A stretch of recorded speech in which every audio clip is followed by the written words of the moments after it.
انسان کی اصل طاقت اس کی قوت و برداشت ہے۔ آپ نے رستم زماں اور گاما پہلوان کا نام سنا ہوگا۔ ہندوستان نے آج تک اس جیسا دوسرا پہلوان پیدا نہیں کیا۔ ایک بار ایک کمزور دکاندار نے گاما پہلوان کے سر میں وزن کرنے والا باٹ مار دیا۔ گامے کے سر سے خون کے فوارے پھوٹ پڑے۔ گامے نے سر پر مفرل لپیٹا اور چپ چاپ گھر لوٹ گیا۔ لوگوں نے کہا، پہلوان صاحب، آپ سے اتنی کمزوری کی توقع نہیں تھی۔ آپ دکاندار کو ایک تھپڑ مار دیتے تو اس کی جان نکل جاتی۔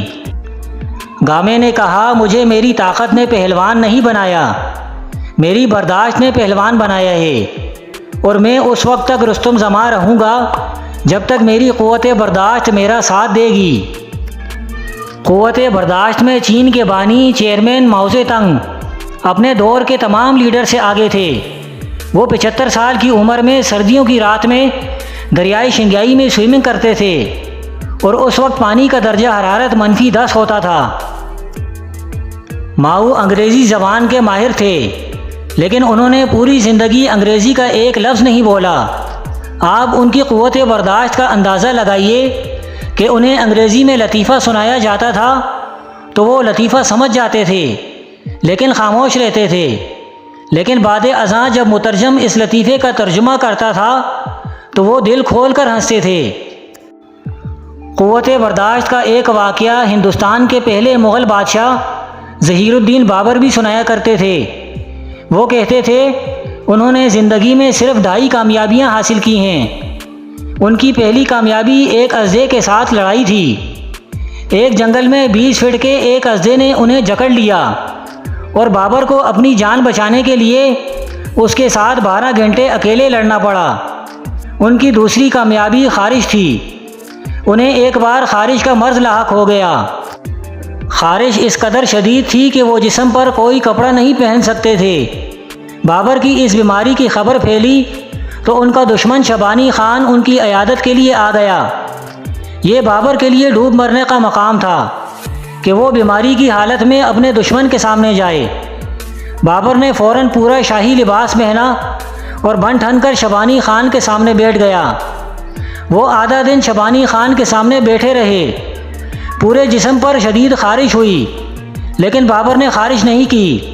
بابر ان دونوں واقعات کو اپنی 2 بڑی کامیابیاں قرار دیتا تھا، اور آدھی دنیا کی فتح کو اپنی آدھی کامیابی کہتا تھا۔ دنیا میں لیڈر ہو، سیاستدان ہو، حکمران ہو، چیف ایگزیکٹو ہو یا عام انسان ہو، ان کا اصل حسن ان کی قوت برداشت ہوتی ہے۔ دنیا میں کوئی شارٹ ٹیمپرڈ، کوئی غسیلا اور کوئی جلد باز شخص ترقی نہیں کر سکتا۔ دنیا میں معاشرے، قومیں اور ملک بھی صرف وہی آگے بڑھتے ہیں جن میں قوت برداشت ہوتی ہے، جن میں دوسرے انسان کی رائے، خیال اور اختلاف کو برداشت کیا جاتا ہے۔ لیکن بدقسمتی سے ہمارے ملک، ہمارے معاشرے میں قوت برداشت میں کمی آتی جا رہی ہے۔ ہم میں سے ہر شخص ہر وقت کسی نہ کسی شخص سے لڑنے کے لیے تیار بیٹھا ہے۔ شاید قوت برداشت کی یہ کمی ہے جس کی وجہ سے پاکستان میں دنیا میں سب سے زیادہ قتل اور سب سے زیادہ حادثے ہوتے ہیں۔ لیکن یہاں پر سوال پیدا ہوتا ہے کہ کیا ہم اپنے اندر برداشت پیدا کر سکتے ہیں؟ اور اس کا جواب ہے ہاں، اور اس کا حل رسول اللہ صلی اللہ علیہ وسلم کی حیات طیبہ میں ہے۔ ایک بار ایک صحابی رضی اللہ تعالیٰ عنہ نے رسول اللہ صلی اللہ علیہ وسلم سے عرض کیا، یا رسول اللہ صلی اللہ علیہ وسلم، آپ مجھے زندگی کو پرسکون اور خوبصورت بنانے کا کوئی ایک فارمولہ بتا دیجئے۔ آپ صلی اللہ علیہ وسلم نے فرمایا، غصہ نہ کیا کرو۔ آپ صلی اللہ علیہ وسلم نے فرمایا، دنیا میں 3 قسم کے لوگ ہوتے ہیں۔ نمبر 1 وہ لوگ جو جلدی غصے میں آ جاتے ہیں اور جلدی اصل حالت میں واپس آ جاتے ہیں۔ نمبر 2 وہ لوگ جو دیر سے غصے میں آتے ہیں اور جلدی اصل حالت میں واپس آ جاتے ہیں۔ نمبر 3 وہ لوگ جو دیر سے غصے میں آتے ہیں اور دیر سے اصل حالت میں لوٹتے ہیں۔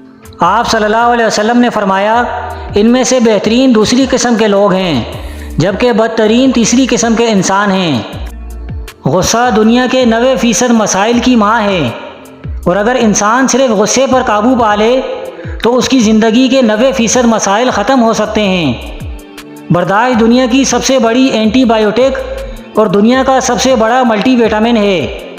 آپ اپنے اندر صرف برداشت کی قوت پیدا کر لیں تو آپ کو ایمان کے سوا کسی دوسری طاقت کی ضرورت نہیں رہتی، کیونکہ انسان اکثر اوقات ایک گالی برداشت کر کے سینکڑوں ہزاروں گالیوں سے بچ سکتا ہے، اور ایک بری نظر کو اگنور کر کے دنیا بھر کی غلیظ نظروں سے محفوظ ہو جاتا ہے۔ آج کے بعد جب بھی آپ کو غصہ آئے تو فوراً اپنے ذہن میں اللہ کے رسول صلی اللہ علیہ وسلم کے یہ الفاظ لے آئیں۔